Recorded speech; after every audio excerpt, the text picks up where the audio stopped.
আমি আশ্বস্ত করে এসেছি টিউনো শেখকে। সেন অনেক অফিসার ছিলেন এবং খুব এক সুন্দর পরিবেশে আমাদের বক্তব্য শুনলেন, অনেক সময় বক্তব্য দিলাম। বললাম জামাত ইসলামের পক্ষ থেকে আমি কথা বলতে পারি, জামাত ইসলামীর ভাইদের পক্ষ থেকে কোনো বিশৃঙ্খলা কাজ হবে, কোন হিন্দু বাড়িতে আক্রমণ হবে, কোন মন্দিরে আক্রমণ হবে, কোন কারোর পুকুরে মাছ চুরি হবে না। জামাত ইসলামী করবে না, শিবির করবে না। কিন্তু আমাদের চোখের সামনে যদি কেউ করতে আসে তাহলে আমরা কি সহযোগিতা করবো? আমরা জীবন বাজি রেখে আমরা সে বাধা দেবো ইনশাআল্লাহ।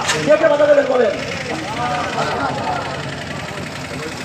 সম্মানিত ভাইরা, হিন্দু যারা আছে তারা আমাদের মেহমান, হিন্দু যারা আছে তারা আমাদের আমানত। তাদের মন্দির, তাদের উপাসনালয়, তাদের ইজ্জত আবরু পরিবার রক্ষা করার দায়িত্ব কাদের বলেন? মুসলমানের দায়িত্ব।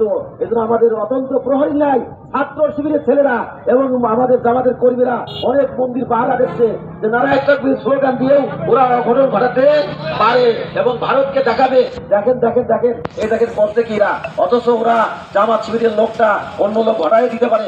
এই জন্য আমরা ছোট ছোট লাঠি নিয়ে আমাদের ছাত্রদেরকে মন্দিরের আশেপাশে এদিক ওদিক রেখে দিয়েছি, হিন্দুদের বাড়ির আশেপাশে গোয়েন্দা হিসেবে রেখে দিয়েছি। কোনো অবস্থাতেই যেন নারায়ণ তাকবীর স্লোগান দিয়ে কোনো রকমের হিন্দু ভাইদের এবং অন্য ভাইদের কোনো আক্রমণ এবং বেইজ্জতি না করতে পারে। আপনারা সর্বদা প্রস্তুত থাকবেন, রাজি আছেন কিনা?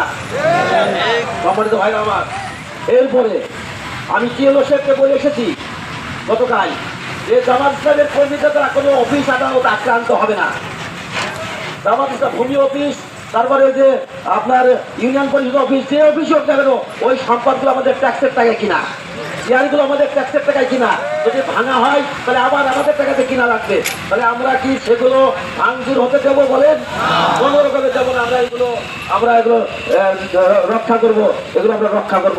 সম্মানিত ভাইরা আমার, আমাদের চোখের সামনে কোনো লোক চাঁদাবাজি না করে, কোনো নির্যাতিত না হয়, এটা আমরা প্রাণ কমে আমরা চেষ্টা করবো।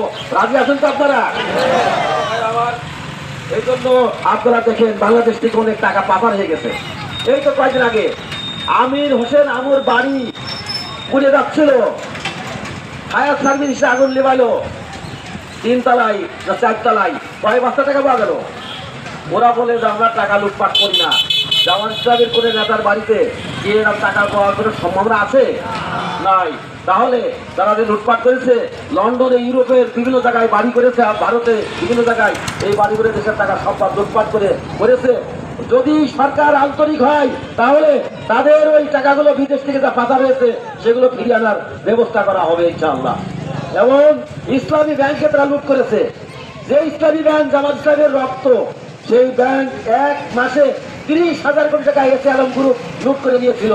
আমরা আবার আমাদের আমির জামাত বলেছিল টাকা জমা দিন, আমরা আবার টাকা জমা দিলাম, যার টাকা আছে আমরা জমা দিয়েছি। সম্মানিত ভাইরা আমার, আমাদের টাকা সেখানে গচ্ছিত রেখেছি। এই জন্য এই লুটপাটকারীদের হাত থেকে এদেশকে সার্বভৌমত্ব স্বাধীনতা রক্ষা করতে হলে আগামী দিনে জামাত ইসলামীর কোনো বিকল্প নাই। আছে বলেন?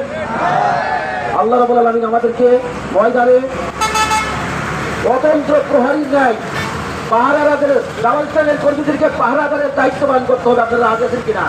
এদেশের সম্পদ ইজ্জত আবরু রক্ষার দায়িত্ব জামাত কর্মীদের দিতে হবে। এই আশাবাদ ব্যক্ত করে আমি আমার সংক্ষিপ্ত কথা এখানে শেষ করছি। আমি অত্যন্ত অসুস্থ, কথা বলতে পারছি না। আজ কয়েকদিন ধরে এখনো চলছে, যেখানে যে ডাকছে বলতে ওখানে বাউল লুট হয়ে যাচ্ছে, আসেন আমি শেখ, লোকজন আসেন, ওদের বাড়ি ঘর করে ভেঙে যাচ্ছে, আসেন আমি শেখ। মানে আজ কয়টা দিন শুধু অক্লান্ত পরিশ্রম করে ফেলেছি। আমি আসতে না বড় থাকলে ঘুমিয়ে যাচ্ছিলাম। যাই হোক, আমি খুবই কষ্ট করে কয়েকটা কথা বললাম। আমার মেহমান কথা বলবেন, এই কথা আপনাদের কাছে, আপনাদের নিয়ে সুন্দর একটি সমাজ, সুন্দর একটি রাষ্ট্র, সুন্দর একটি আদর্শ কায়েম করতে চাই আমরা। আপনাদেরকে আপনারা সবাই রাজি আছেন কিনা? আল্লাহ আমাদের সবাইকে তৌফিক দান করুন। ওয়া তৌফিক ইল্লা বিল্লাহ। আসসালামু আলাইকুম ওয়া রাহমাতুল্লাহ।